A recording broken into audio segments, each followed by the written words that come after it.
꼭지에 영끌한 분들 때문에 참 걱정인데. 뭐 걱정을 하세요, 왜? 아니, 젊은 사람들이 너무 고생들을 하니까요. 그거는 정부가 조금만 신경 쓰면 되거든요. 근데 안 쓰고 있어요. 제가 말씀드리시는 바닥 신호는 그 전형적인 예가 이제 인천인 거죠. 인천이 입주 물량이 6년치가 작년 올해 사이에 다 나옵니다. 그 은행 얘기 드려도 되나? 안녕하십니까. 셀코TV 구독자 그리고 시청자 여러분. 세상에서 가장 쉬운 재테크, 탐나는 재테크 시간입니다. 오늘 모실 분은 얼마 전에 저희 셀코TV 시청자분들을 대상으로 해서 어떤 분을 모실까요? 라고 설문조사를 했는데 이분을 셀코TV에서 뵙고 싶습니다. 라고 요청하신 분이 가장 많았습니다. 전 연세대학교 전경대학원 한문도 교수님이세요. 최근에 하는 총재가 부동산 시장의 하락이 둔화되고 있다.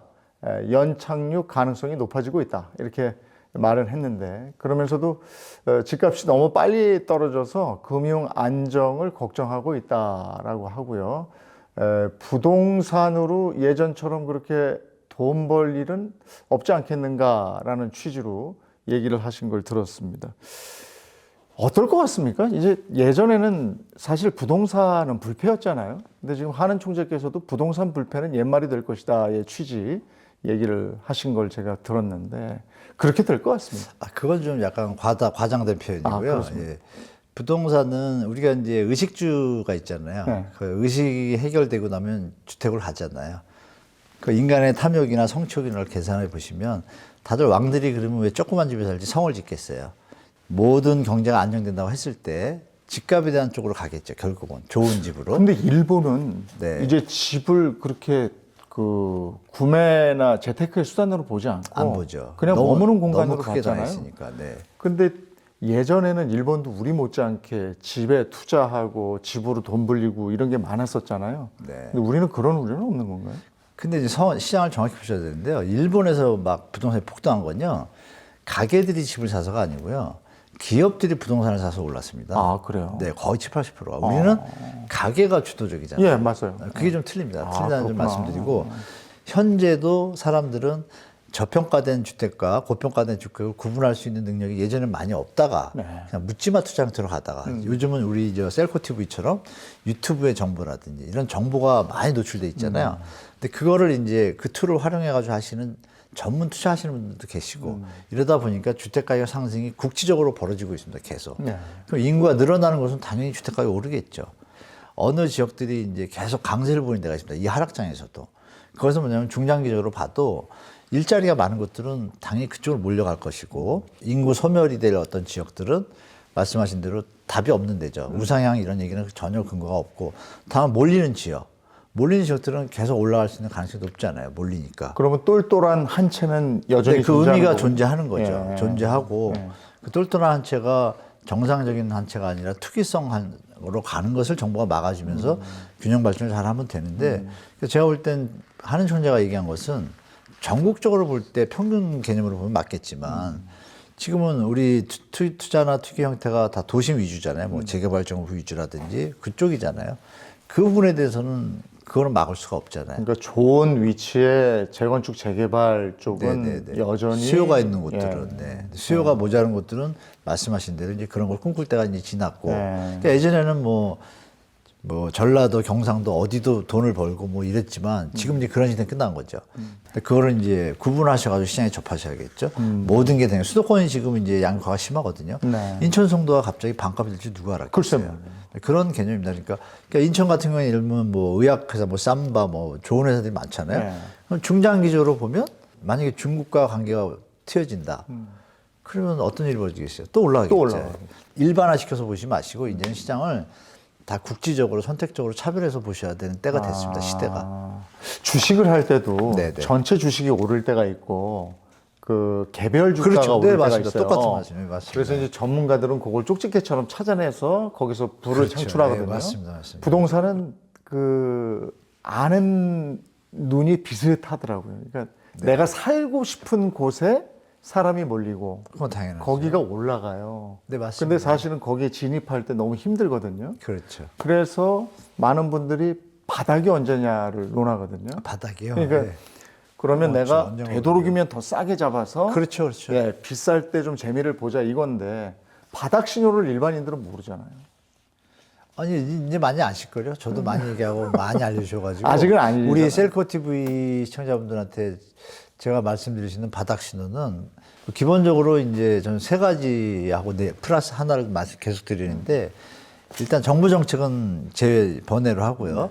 그 정부 정책이 현재 상태에서 유지가 된다고 할 때 이제 거래량이 증가하기 시작하고 근데 그 증가의 수준이 예전에 뭐 우리가 주식으로 말하면 뭐 저항선, 뭐 지지선 이런 거 있잖아요. 그걸 돌파할 때 전세가가 오르기 시작합니다. 아, 전세가가. 네네. 그리고 지금 미분양이 계속 늘잖아요. 네. 미분양이 감소하는 신호가 오기 시작해요. 그러니까 제가 말씀드린 그 세 개만 동시에 이게 같이 발생한다. 이건 무조건 바닥 찍고 올라가는 겁니다. 그러니까 어느 순간에 이게 나타나거든요. 그러면 그 전에 조금 기미가 있겠죠. 그러니까 거래량도 늘어가고 미분양도 감소할 기미가 보이고 전세가는 행보? 이러면 그게 바닥이라고 저는 보죠. 거기서 이제 올라갈 수 있는 가능성이 되게 높아지니까 올라가면 이제 그때가 바닥이었던 거죠. 그 부동산은 항상 저도 경험을 해서 느끼는 거지만 오르락 내리락 그 주기가 있잖아요. 네, 근데 그렇죠. 한 7년에서 10년 주기인 것 같은데 네, 우리나라는 10년 주기고요. 예, 이번 이번에 좀 주기는 길죠. 어떻게 보세요? 그 주기가 점점 짧아진다고 얘기를 들어서요. 누가 그렇게 그래요? 그 전에는 한 10년이었는데 네. 최근 요 몇 년 보면 한 7년 정도였던 것 같거든요. 정점에서 다시 정점 가는 건 현재 우리나라 역사가 짧지 않나요? 네. 50년, 60년은 뭐 주택시장이라는 게 없었고 70년도 뭐 개발하기 바빴고 몇십 년 안 됩니다. 그러면 사례가 몇 개 없어요. 80년, 90년, 2000년, 2010년 네 번의 기회밖에 없는데 그 네 번 중에 세 번이 비슷하거든요. 그럼 비슷하면 그 형태를 따라가겠죠? 역사는 되풀이된다고? 그러면 지금 제가 주기로 보면은 딱 그 타임이 왔어요. 조금 늦어진 거죠. 코로나 덕분에. 네. 코로나 덕분에 조금 늦어졌는데 짧은 시간에 많이 떨어졌잖아요. 네. 그래서 이게 2, 3년에 떨어질 게 1, 2년 떨어질 게 6개월 만에 떨어져 버리니까. 그러니까 급격하게 떨어졌어요. 그러면 한 2, 3년 줄겠구나라는 생각이 들더라고요. 네. 역으로 생각하시기에 이게 있죠. 만약에 주택 가격이 올해 한 해 60%, 70% 바닥까지 갔어요. 그럼 2년 만에 끝난 거죠. 그리고 저는 이제 이제 횡보죠. 근데 횡보죠. 그러니까 주택의 사이클로 볼 때 저는 이제 하락기에 들은 건 분명히 맞고 모든 데이터들이 그걸 다 가리키고 있고 하나도 예외가 없어요. 그나마 한 1년 전만 해도 한 20, 30%는 상승 그 포인트들이 있었는데 지금은 그것마저 다 하향으로 돌아섰고 지금은 이제 딱 하나 정부 정책이거든요. 근데 정부 정책이 이걸 이길 수 있는가 계산해 보니까 당분간 1, 2년은 이기 힘들구나. 꼭지에 영끌한 분들 때문에 참 걱정인데. 뭐 걱정을 하세요, 왜? 아니, 그 젊은 사람들이 너무 고생들을 하니까요. 그거는 정부가 조금만 신경 쓰면 되거든요. 근데 안 쓰고 있어요. 젊은 사람들 부류를 일반화시키지 마셔야 돼요. 제가 앵커님 드리고 싶은 말씀은 우리가 일반의 오류에 자꾸 빠지는데 건설사가 망하면 안 될 것 같으면 아니죠. 망할 건 망하고 흥할 건 흥해야죠. 정말 불안해서 내가 지금 무리해서 더 오를까 봐 걱정되니까 사신 분들도 계세요. 아니, 제 주변에도 동탄에 그렇게 해서 샀다가 네네네. 지금 너무 힘든 분이 있어가지고. 네, 그러니까 그런 분들을 구제해야 되잖아요. 네. 그러나 전세 끼고 과도한 수익을 노리고 마통 끌어가지고 이런 분들을 구제해야 돼요. 그분들은 살아나면 또 그 행위를 할 거예요. 시장을 왜곡시키고 투기를 부추기는 사람들까지 구제하는 거 아니잖아요. 그런 사람들이 더 많았나요? 제가 비율을 따져보니까 6대 4로 4 정도가 지금 실수요자분들 같아요. 6이. 네, 6이 이제 투기 세력이고 투기 세력이죠. 제가 볼 때. 네. 과도한. 근데 그분들을 또 비할 수 없는 게 또 젊은 입장에서 또 언론들도 문제죠. 언론들, 유튜버들이 월급쟁이로 인생 답이 없다라고 자꾸 부추기니까 그거 맞거든요. 또 말은. 그것 때문에 이제 물린 분들이 많잖아요. 기회를 놓칠까봐 그냥 막 달려들었죠. 그렇죠. 그 옵션을 거는 거예요. 15년 매매 금지. 팔더라도 부득이한경우로 판다. 그럼 차익이 생기면 나라가 도와줬으니 나라의 세금으로 70% 내고 30% 내고 파산할 거 막아줬잖아요. 그걸 받아들이면 진성 실수요자죠. 영끌에서 피해보시면. 그거 도와주는 거 국민들이 욕할 사람이 누가 있어요? 아무도 없죠. 근데 지금 비판이 나오는 건 뭐야? 일반화시켜서 또 싸잡아가지고 나쁜 사람도 도와주고 이게 이제 공정하지 않다고 보니까 비판이 나오는 거니까 제가 볼 땐 우리 정부 정책 당국자들이 혹시 이거 셀코를 보시면 조금만 야근 2번만 하시면 수당 주실 거고 일하셔가지고 실수요자들 어려운 분들은 적극적으로 좀 지원해줬으면 좋겠다. 이거야말로 핀셋 정책이네요. 이 오리지널 핀셋이죠. 네. 정말 국가를 위하고 국민을 위하고 네. 그래야 또 그분들이 살아나야 또 주택 수요자가 돼서 또 주택 가격도 계속 좀 안정적으로 움직이는 시장이 되겠죠. 이 위기를 위해서는 저는 그런 분들은 도와줘야 된다는 말씀드립니다. 부동산 시장을 좌지우지하는 가장 큰 변수들은 뭡니까? 금리입니까? 아니면은 뭐 가격입니까? 또는 아까도 했던 그런 미분양 물량입니까? 정책입니까? 저는 이제 일단 가격이라고 보고요. 가격. 팩트는 네. 일단 가격이 문제인 거고 금리는 두 번째 문제인 거죠. 그리고 경제 성장하고 우리 국민들의 소득, 경제 펀더멘탈이 사실 1번인 거죠. 지금 만약에 이렇게 올랐어도 생각해 보세요. 수출이 잘 되고 뭐 돈이 막 들어오고 사업이 잘 되면 더 올라갈 수 있죠.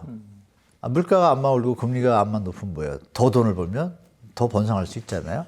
우리 뭐 그런 걸 좀 같이 보셔야 돼서 뭐 금리만 오른다고 너무 보실 게 아니라 우리 소득 상황을 보시면 주위를 보면 알잖아요. 살기 힘든다 소리 많이 나오면 문제가 있는 거죠. 집값이 낮아도 더 내려가겠죠. 뭐 이렇게 좀 같이 보시는 게 좋을 것 같아요. 금리는 추가적인 역할을 한다. 제가 막 힘들어 죽겠는데 여기다가 금리라는 큰 돌덩이를 얹은 거죠. 그럼 더 힘들잖아요. 뭐 그렇게 보시는 게 더 합리적일 것 같아요.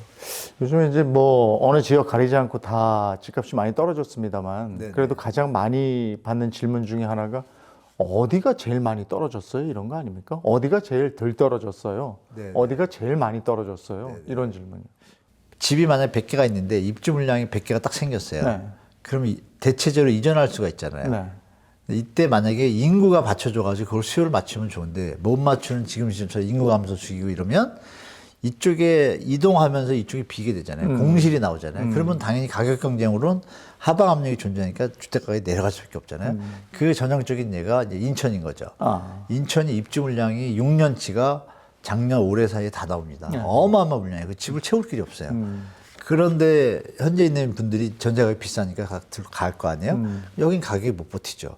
거기는 이제 말씀하신 대로 쭉쭉 빠질 일이 앞으로 남은 거고, 그러니까 더 빠질 수도 있는 거고, 역으로 어느 지역에서 딱 찍긴 뭐하고, 그 지역은 입주 물량도 없는 거예요.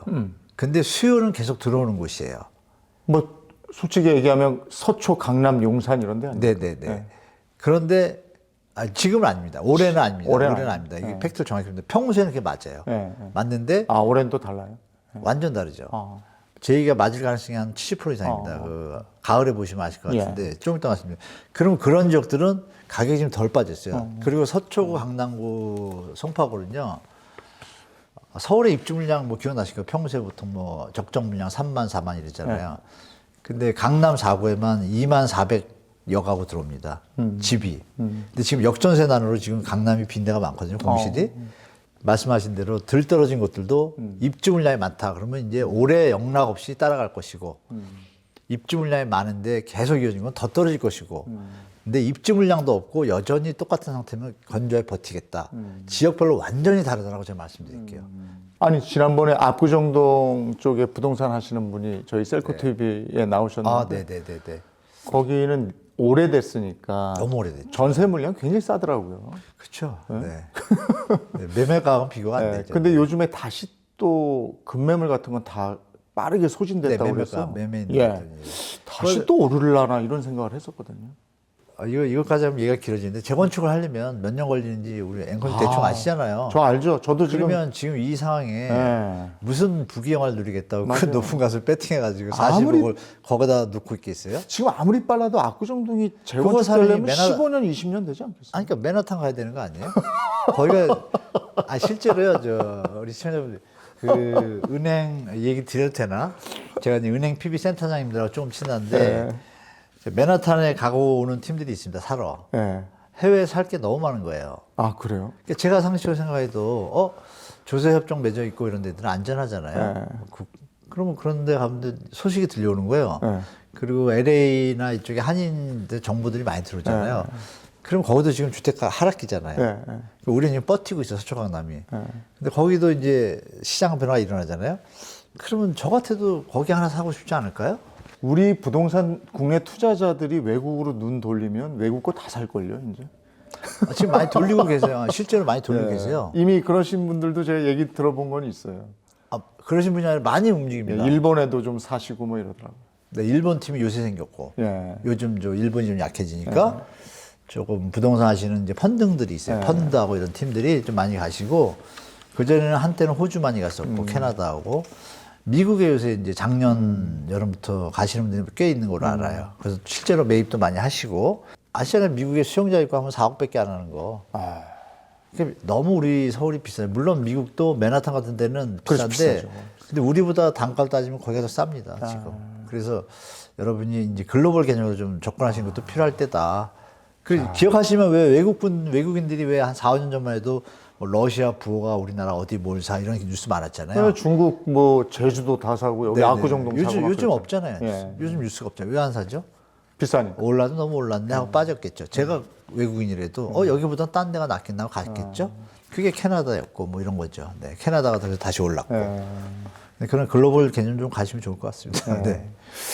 자, 흥미로운 얘기를 계속 듣고 있습니다. 네. 부동산 가격이 정상을 향해 가는 과정이고 하락이 시작됐다고는 합니다만 여전히 네. 서울 집값은 세계에서도 손꼽히게 높은 가격이라고 그러죠. 하지만 국민의 소득이 타이완보다도 뒤처졌다 이런 뉴스가 들려오는 요즘입니다. 복잡한 마음이 안 들 수가 없는데 부동산 시장이 하루빨리 제자리를 찾아서 우리 경제도 안정됐으면 좋겠습니다.